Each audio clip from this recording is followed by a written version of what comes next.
Well, thank you for coming. This is a press conference with the two UN independent human rights experts on enforced disappearances.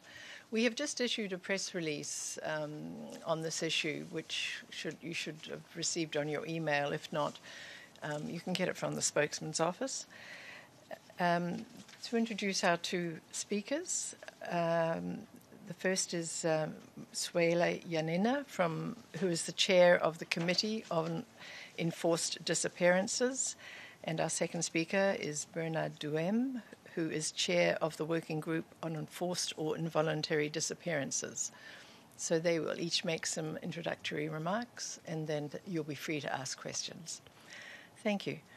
Ms. Janina? Thank you very much for the interest for the work of the committee. We have been here today with my colleague from the working group to present the annual report of the committee. The Committee on Enforced Disappearances is the youngest committee in the human rights treaty bodies. It is a monitoring mechanism of the Convention for Protection of All Persons from Enforced Disappearance.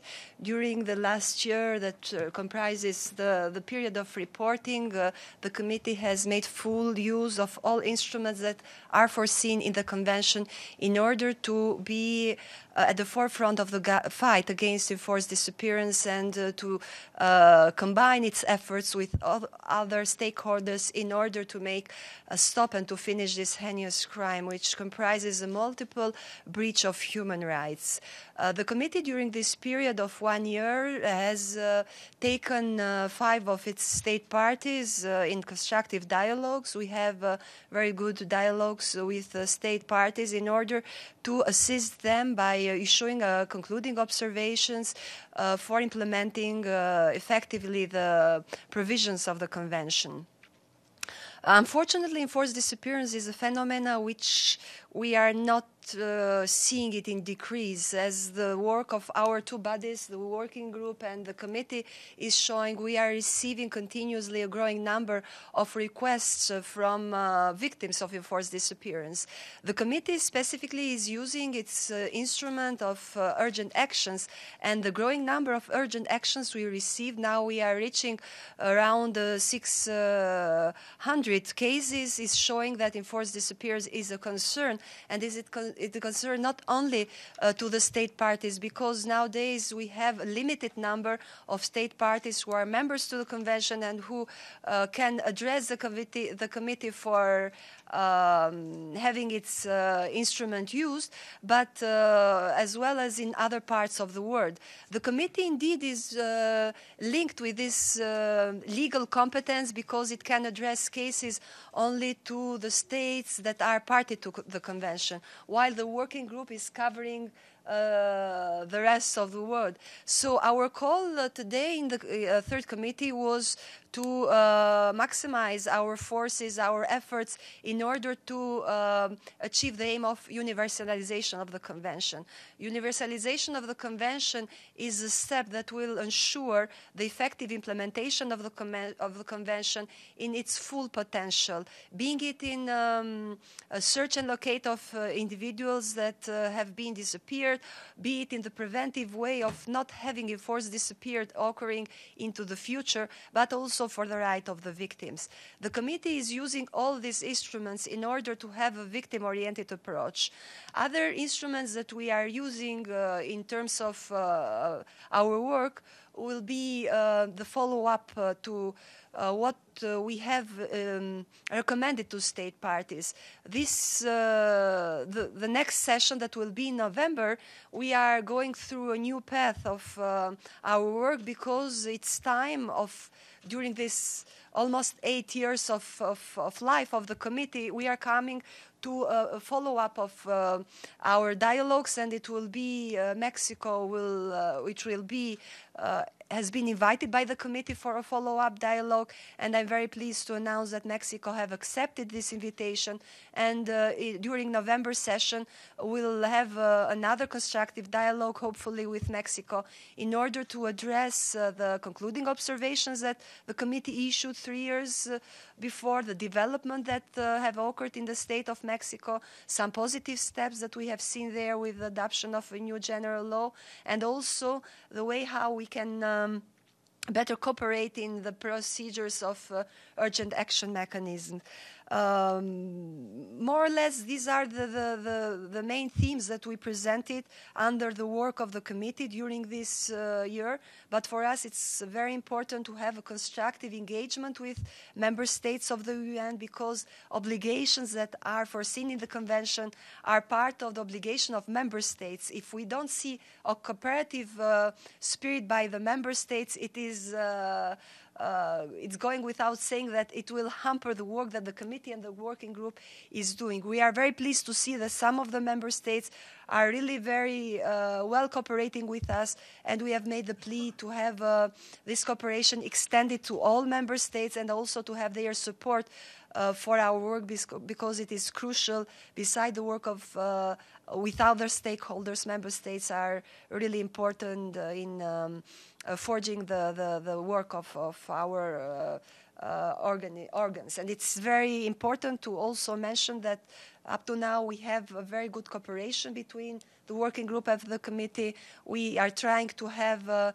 different exchanges during our sessions for specific point of interest that are common to our work. One of those which is going to be developed in the future, in the near future, will be our studies. The committee has pointed out search for and location of disappeared person as one of the elements which need further study, and during our next session we'll approve some guiding principles for states in order to help them to address this issue, which is of particular importance, because search and location of individuals that are victims of enforced disappearance is a matter of life for those victims. So we are trying to make these guidelines helpful for the state, and it goes hand in hand with the study that the working group is taking over for investigation of enforced disappearance. So I want to conclude by praising the cooperation that we have with the working group, and also looking forward to any specific point of interest by your side. If you need more information on the report that we have presented today, or specific questions about cooperation that we have with member states, I'll be very pleased to do so. Thank you very much. Thank you. Mr. Duhaime? It's on. Thank you very much. Good afternoon. It's a great pleasure to be here with my colleague, the president of the Committee on Enforced Disappearances. It again shows our good cooperation between both institutions and the coordinated efforts that we are undertaking to address this heinous crime, which is enforced or involuntary disappearances. Today we address the Third Committee of the General Assembly to point out certain elements that we had previously presented to the Human Rights Council when we submitted our annual report in September, during the Council session in September. So I will not go in all the details of this, but I'm open to address certain issues, of course, of the annual report. We also addressed the more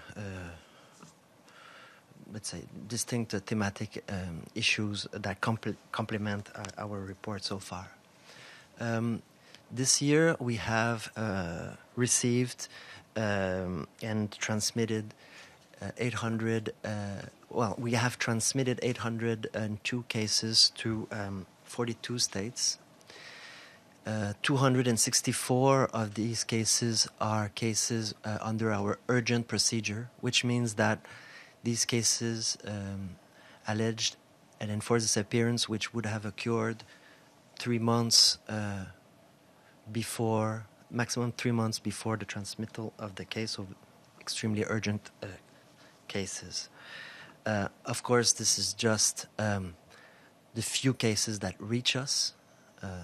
There are thousands of cases which do not reach us for obvious reasons. Of course, the first being the clandestine aspect of this crime, and also the threats and intimidation that accompany often these situations. As I said earlier, we have expressed our concern with specific forms of enforced disappearances, as we had illustrated last year. We continue to receive allegations of a lot of allegations regarding short-term disappearances, which are often done in the context of the fight against terrorism, or in order to obtain evidence and so on. Often, of course, these are accompanied by violations of the integrity of the person, both physical and psychological. And we wanted to reiterate the fact that no matter how short a disappearance is, it's a disappearance. If the detention of a person against his will is hidden, is denied by state authorities, and it's done by government agencies, it's an enforced disappearance. Another very important and worrisome element that we brought to the attention of the third committee today was the phenomenon of extra-territorial captures of individuals with or without the consent of local authorities.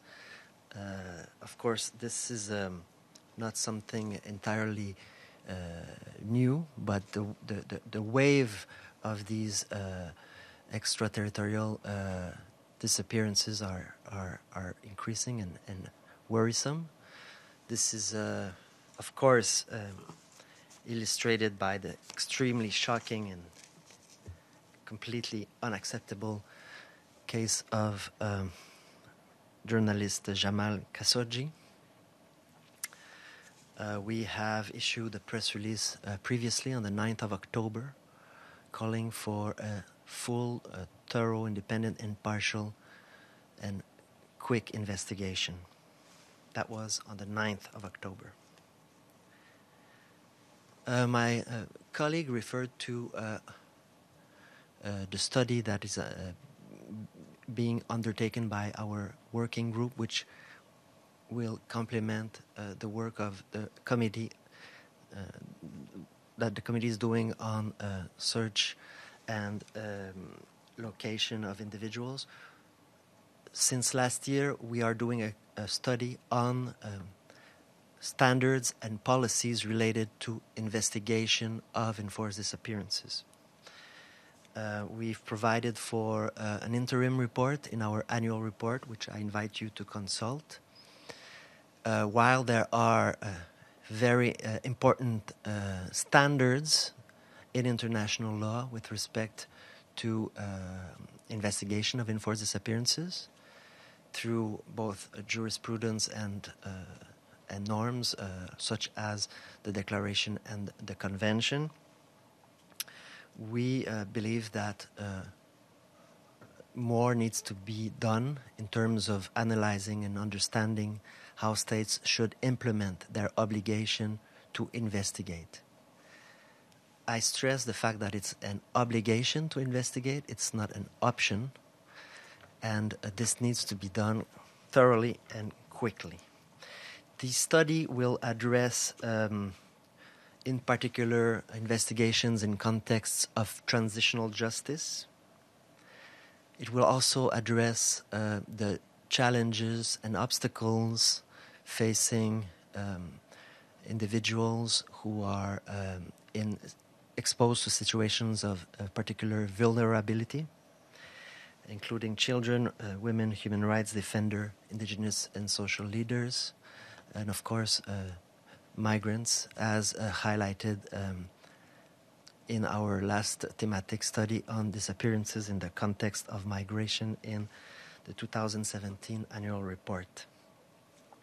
This thematic study on investigation will, of course, address good practices as well as explore negative experiences. And again, this will be complementary to the committee's report, and it shows again the collaboration between both our institutions. Before the assembly, we also addressed the issue of country visits.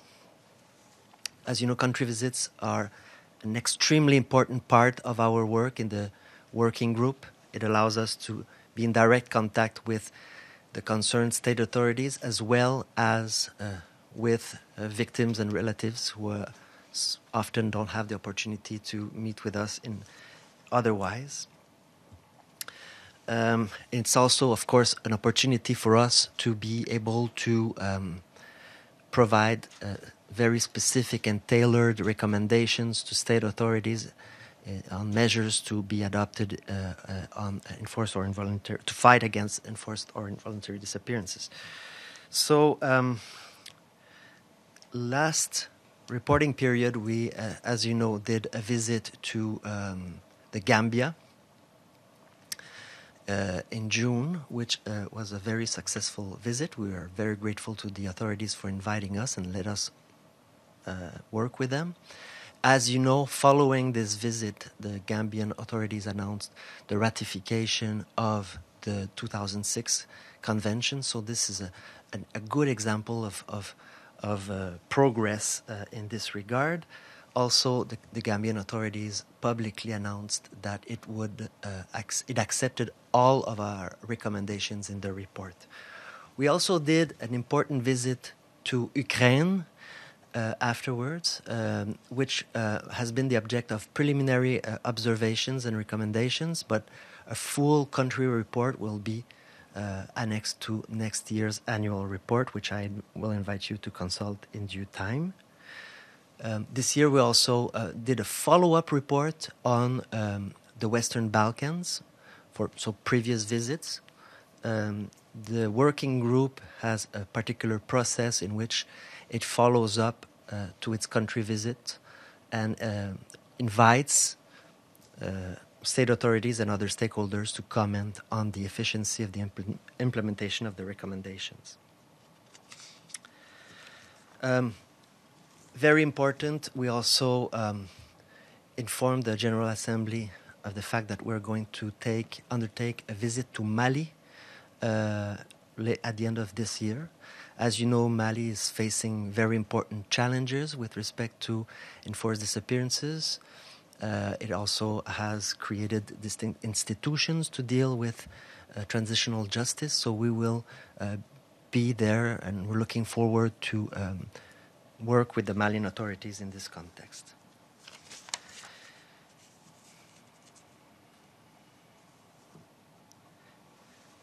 Hopefully also during this period, this reporting period, we should be able to hold our session, our next session, outside of Geneva. As you know, we have a practice of doing 2 sessions in Geneva and 1 session outside of Geneva.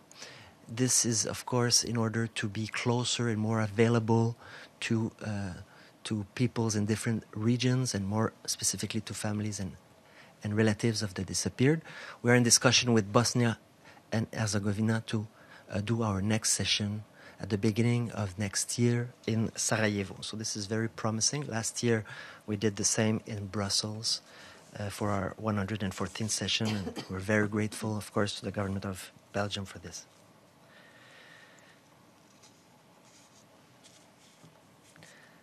I basically wanted to close this preliminary statement by reiterating how shocked we are by the very worrisome case of Jamal Khashoggi. As you know, it has drawn the attention of the international community. It's a unique case, of course, because of its exceptional modalities. This being said, and this is extremely important, it's one case among thousands of cases that we're seeing. And we need to be extremely clear as an international community in reaffirming that this is a crime and this is a heinous attack against human dignity, and it's completely against all fundamental principles that govern the United Nations. And this has to be reiterated, and it has to be firmly decried by all stakeholders concerned. Thank you very much. Questions? Yes, please. Thank you. Could you say what media organization you're from for our Mario education? Villar with the Spanish news agency EFE. Thank you. On the case of the Saudi journalist, have you, so far with the investigations that you've seen from the Saudi Arabia and Turkey, is this the kind of investigation, independent investigation that you're calling for, or do you think something else is needed? And at any point, is there any action that any of the bodies you represent could undertake on this case? Thank you.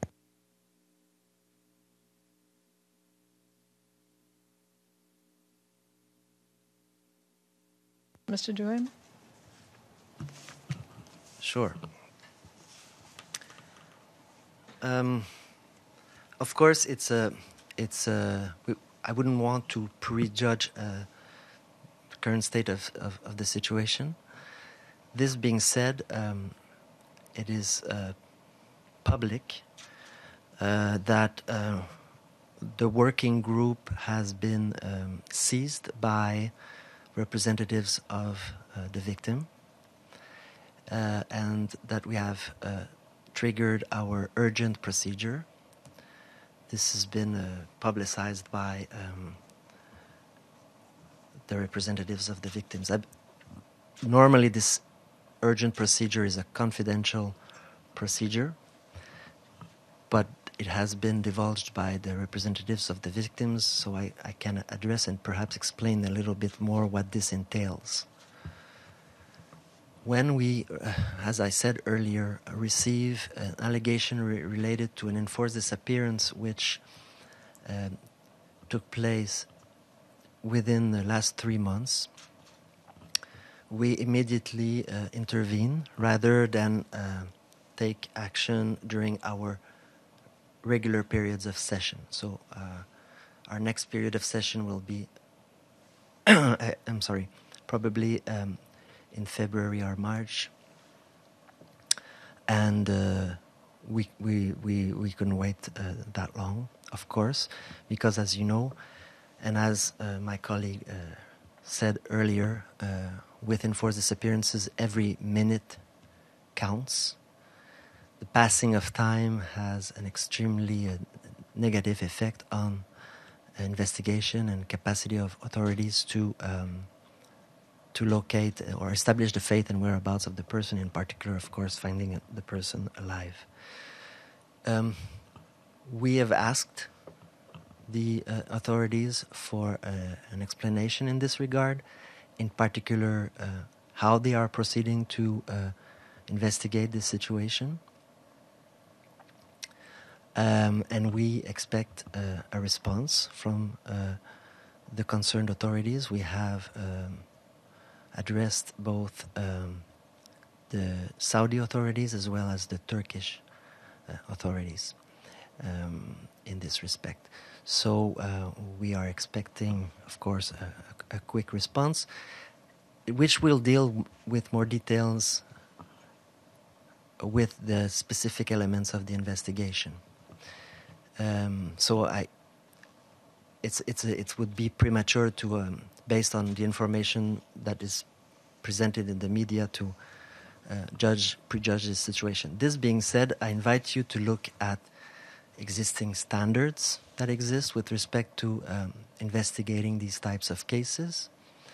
In particular, Article 13 of the Declaration provides of the 1992 Declaration for the Protection of All Persons Against Disappearances, which provide for a list of standards which relate specifically to investigations. There are other standards as well, dealing with, for example, the investigations related to extrajudicial executions, the Minnesota Protocol, and so forth.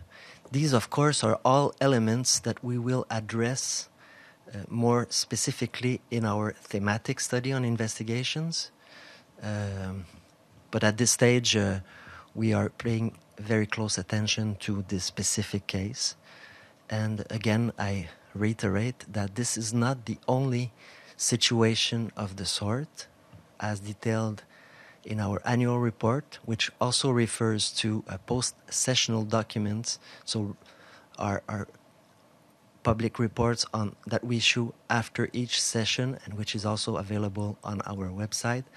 We have addressed these types of extraterritorial abductions, in which, fortunately, sometimes we're able to find the person afterwards, and unfortunately, like in Mr. Khashoggi's case, we are not found them yet. To add anything? Indeed, I cannot add any substantial contribution more than it was presented by my colleague. The committee, of course, condemns every act of enforced disappearance because it goes against the spirit of the convention. But legally speaking, we are bounded by the legal instrument, and we can address these cases only to the countries that are state parties, and neither in the specific case nor country mentioned is part of the convention. So we come again to the point of the need for ratification and for universalization of the convention in order to have this modern instrument used in terms of having the right follow-up for investigation, for the right of the victims to know the truth about any case of enforced disappearance, and of course to have the preventive element on it. So to the specific case, unfortunately, the committee cannot add legally any contribution to it, but of course condemn and not accept these cases to happen in any part of the world. Thank you. Further question? Yes, please. Amanda Price from Al Jazeera English. You had talked about asking for an explanation on the Khashoggi case from the governments of Saudi Arabia and Turkey. I'm wondering what you think of the calls, including calls here today from multiple NGOs for a UN investigation into the case. And do you think that the Saudi and the Turkish investigations are credible, considering their records with repression of press freedom? Mr. Duhaime? Thank you, Ms. Price, for your questions. Again, it's a bit early to prejudge to make a qualitative appreciation of the current state of the investigation.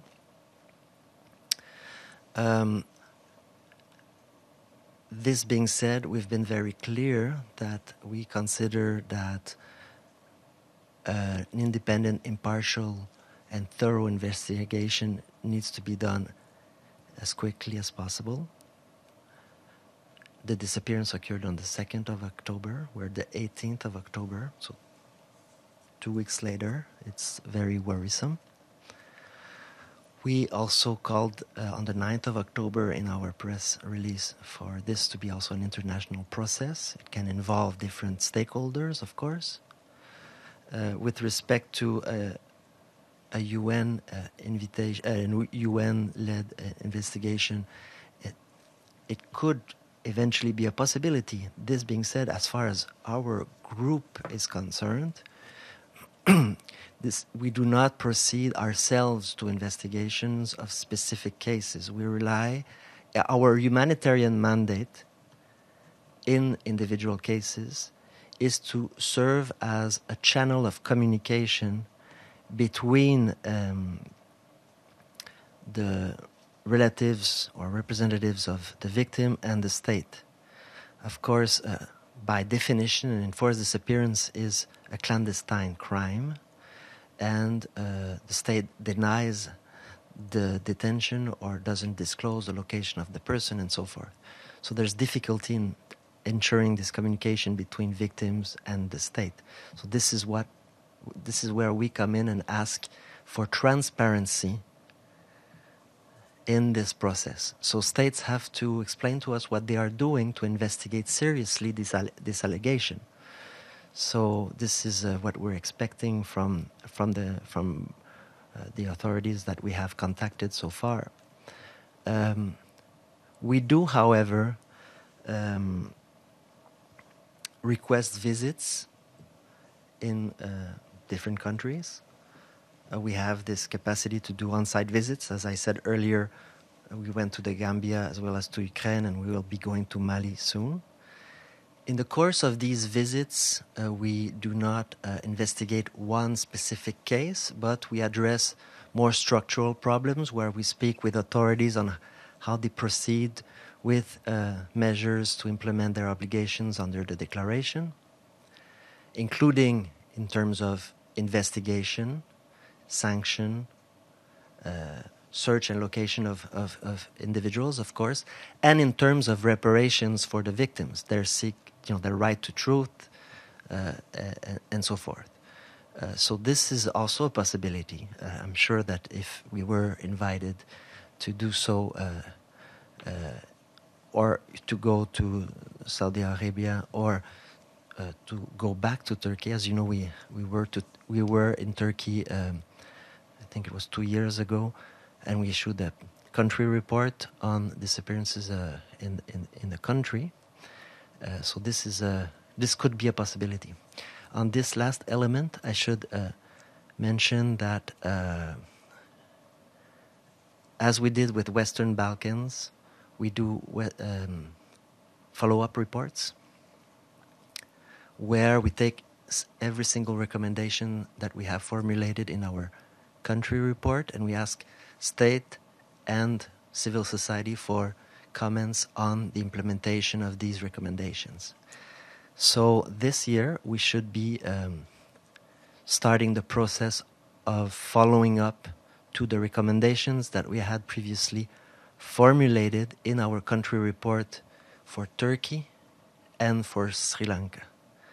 So these are possible avenues for the group to look at these issues from a more of a structural point of view. Thank you. Thank you. Mauricio Guerrero, Mexican News Agency, Notimex. Ms. Janina, last year you said that the Mexican government denied your request for a visit. Have you attempted again to be invited to Mexico? And then there's a new government entering in Mexico, a new president starting the 1st of December.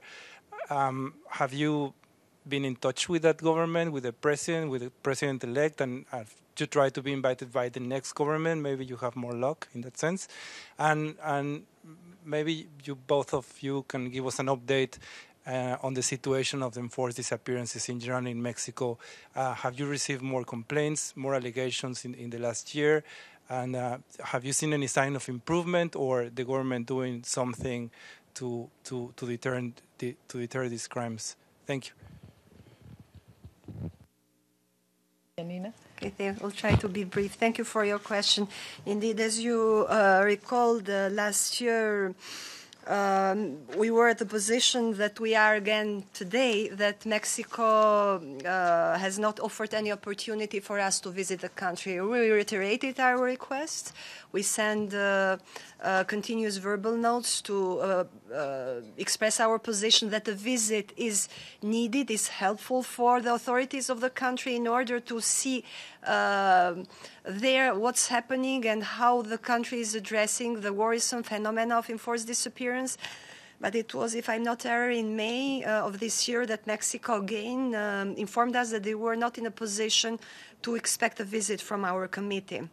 Indeed, there are developments in Mexico that can be considered as positive. One of them is the approval of the general law, but in more concrete terms, we'll see how the implementation of this law will influence in diminishing the phenomenon of enforced disappearance in the country. There is also another positive step.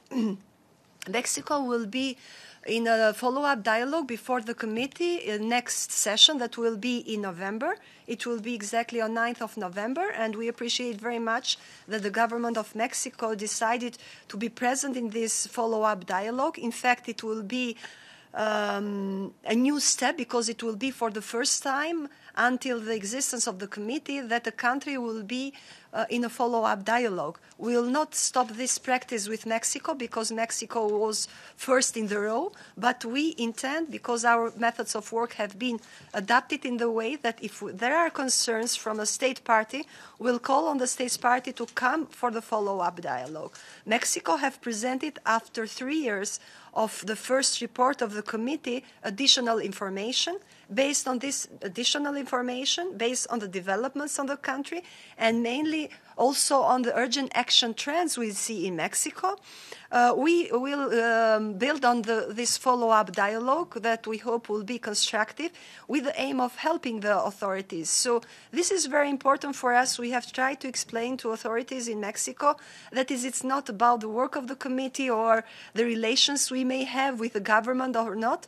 And this comes also to your question. For us, a state is a state. Under international law, there is no influence for us whose government is coming and who is going.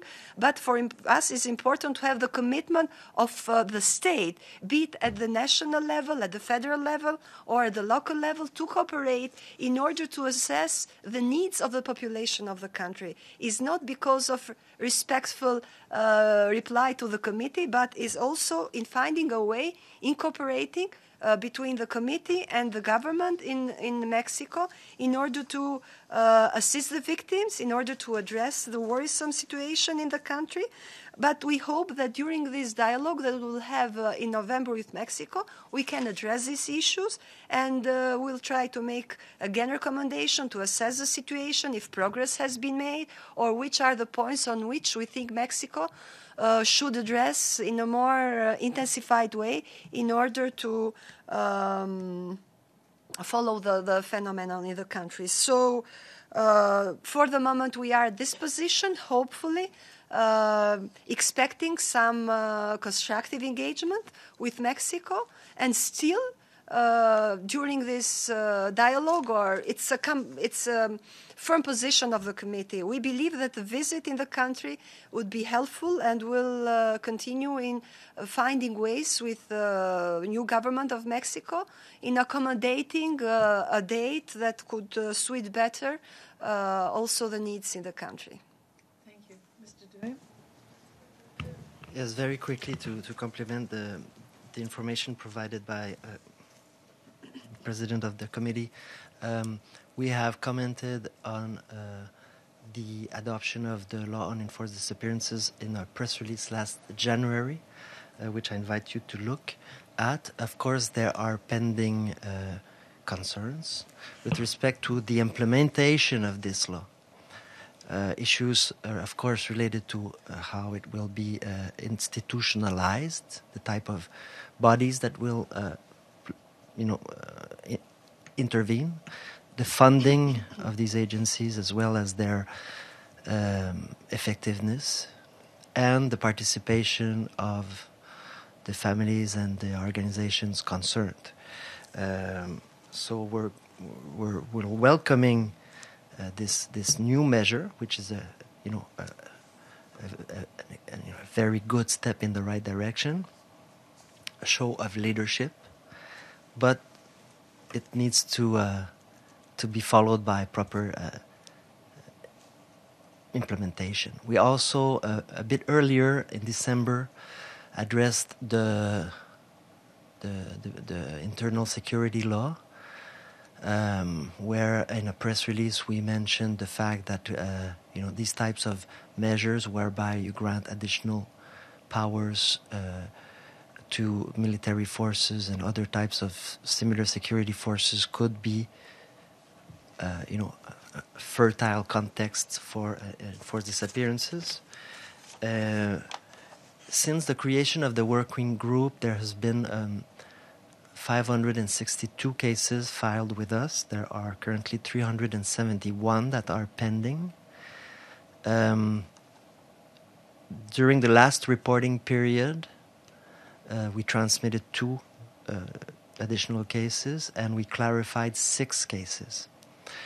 Of course, now that Mexico is a state party to the convention, the committee is playing a very important role in supervising the implementation of the convention, including in specific instances. Thank you. To draw it to a close, but our 2 experts will be available for questions if any of you have any others. They'll be behind here if you want to come by. Thank you. Thank you very much.